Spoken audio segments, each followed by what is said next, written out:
Don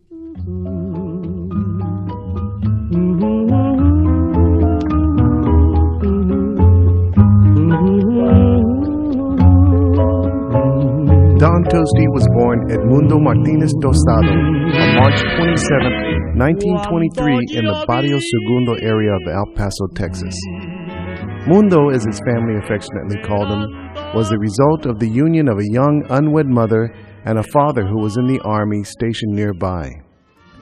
Consequently, Don was raised by his maternal grandparents, who provided the moral and disciplinary basis for his upbringing and ultimately his life.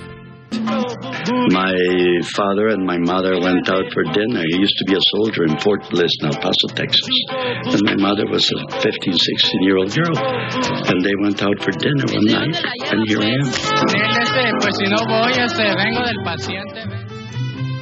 As Don related to me, Barrio Segundo was a tough neighborhood to grow up in, and the young Tosti was known to get into a few scraps with the older kids who lived nearby.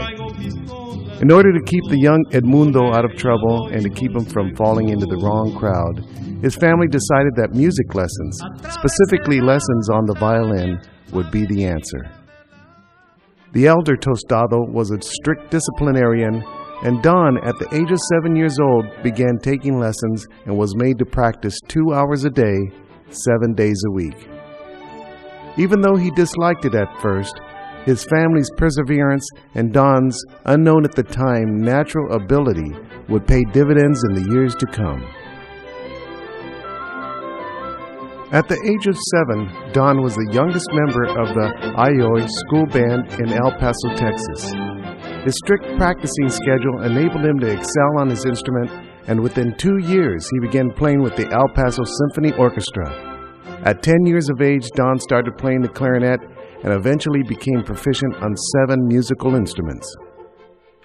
Showing his determination at the early age of 14, he moved to Los Angeles to be closer to his mother, who had married and now resided in East LA. Accompanying him were his 2 aunts from El Paso, who were unmarried and had shared in the caring and upbringing of Don since his infancy. He affectionately called them his mamas, and they brought with them the strong work ethic of the Tostado family. Undaunted by his new surroundings, the young Tostado excelled at Roosevelt High School and was chosen as concert master for the All-City Orchestra for 3 consecutive years in a row. He also displayed the leadership qualities by leading his own popular high school dance band while concentrating on jazz saxophone.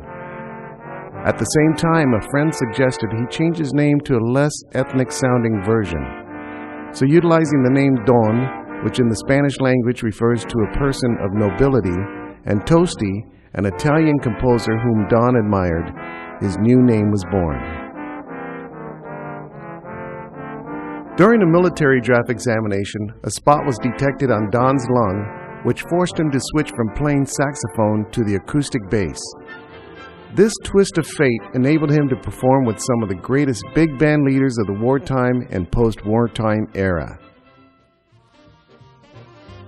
While Don was attending Los Angeles City College, bandleader Jack Teagarden was conducting a series of recordings that were being produced for the troops overseas.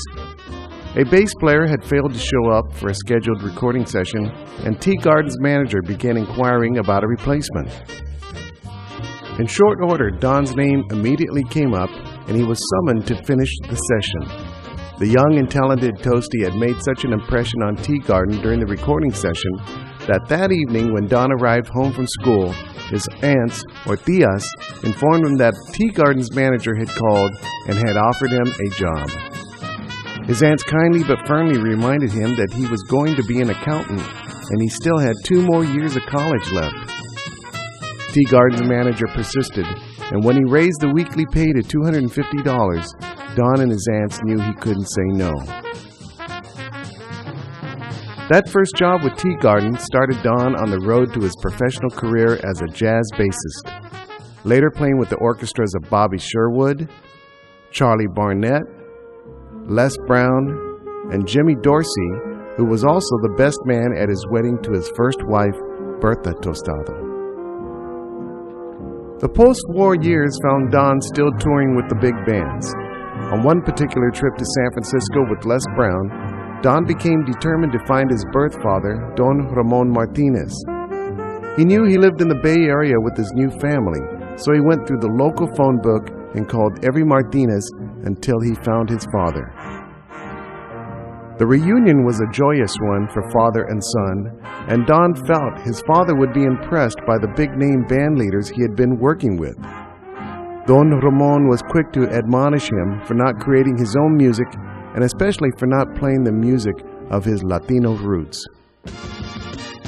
Don was taken back somewhat by his father's comments, but soon he was able to turn a disappointing situation into a motivational career change that would forever alter his life. Don became a songwriter and a recording artist.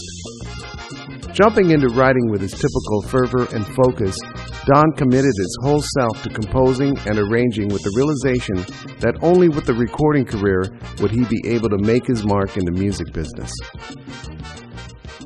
He was signed by the RCA Victor label and composed and performed on several songs that became hits on American and also Mexican radio stations. Songs like Vine por ti, Envidiosa, Castígame, Chabelita, and Satín Negro were heard regularly on the radio and began to garner fame for him. But, I would go out looking for music, and somebody told me, well, there's a place in San Francisco called Jack's Record Cellar. So I went over to Jack's, and I started digging through the 78s, and so I find these 78s called Pachuco Boogie, and I'm going, man, this is pretty hip.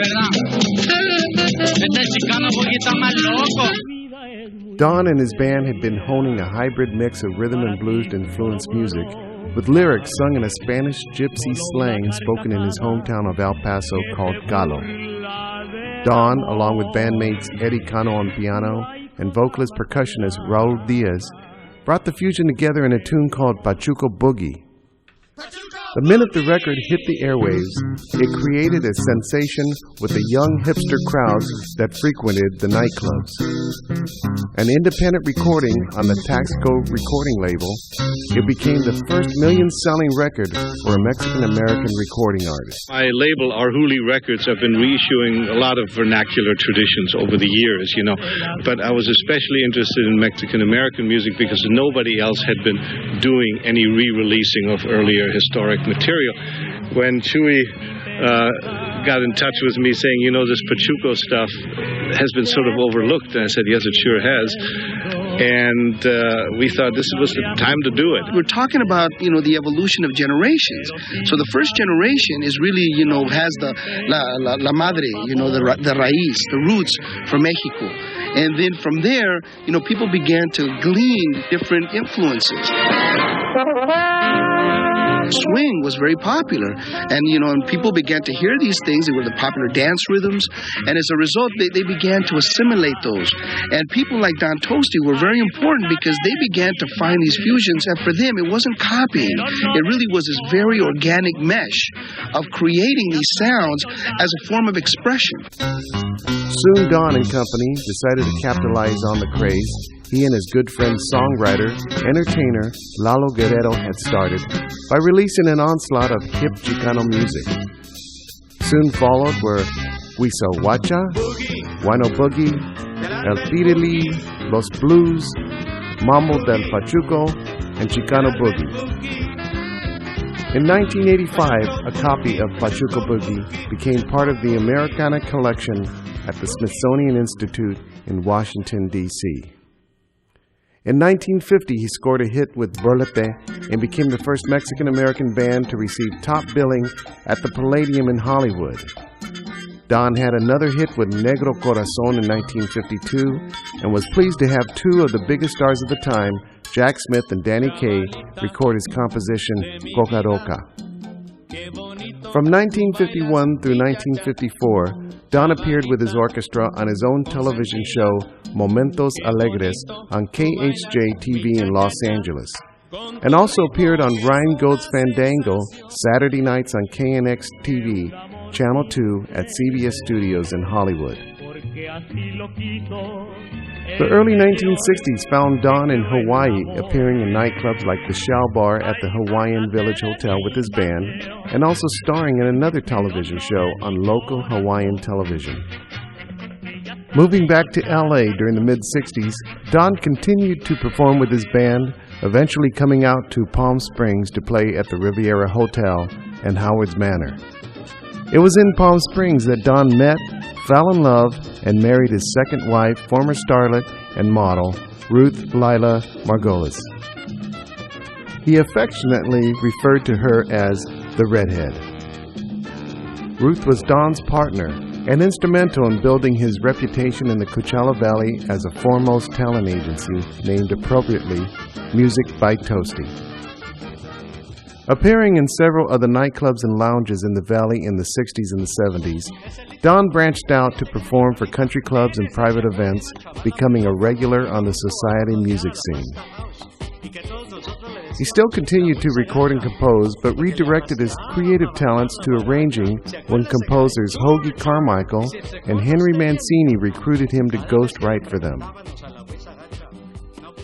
On May 18, 1990, Don and his Pachuco Boogie Boys vocalist, Raul Diaz, accepted an award on behalf of the music of the Pachuco Boogie Boys at the second annual Chicano Music Awards.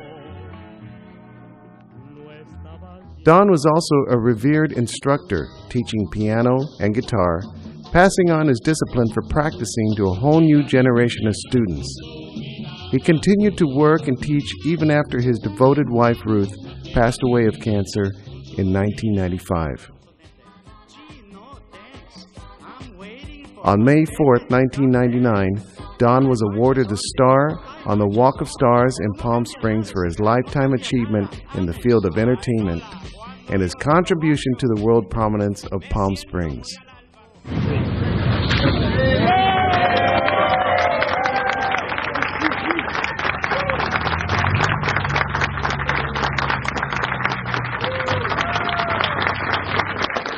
She used to love it. You're impossible. Ruth used to love that song. He used to sing it to Don. You're impossible. And he is impossible. We had the memorial at the Desert Island Country Club for my lovely wife, and I asked Lalo to sing his lyrics of You're Impossible. And he said, not at Ruthie's memorial. I said, yes, you do that. He apologized to the whole crowd, and then he sang it. You're impossible. All day long you nag and nag. You're just impossible. You're impossible. You're becoming such a drag. You're just impossible. After a ceremony which included the dignitaries of the city of Palm Springs, a celebration followed which featured several of his musician friends and associates at nearby Miro's restaurant. In 2004, Don's decision to establish his papers in California Ethnic and Multicultural Archives, located at the University of California, Santa Barbara, ensured the continuation of his legacy by preserving his important work for future generations. Don continued to perform and instruct students up until a few weeks before he succumbed to cancer. The words that he lived by and were often seen posted in some room of his home were, live, love, learn, and leave a legacy. He lived up to his credo, which was a testament to his dedication to his music and his life. Truly a phenomenally talented person, he will surely be missed, but will live on forever through his music and his legacy.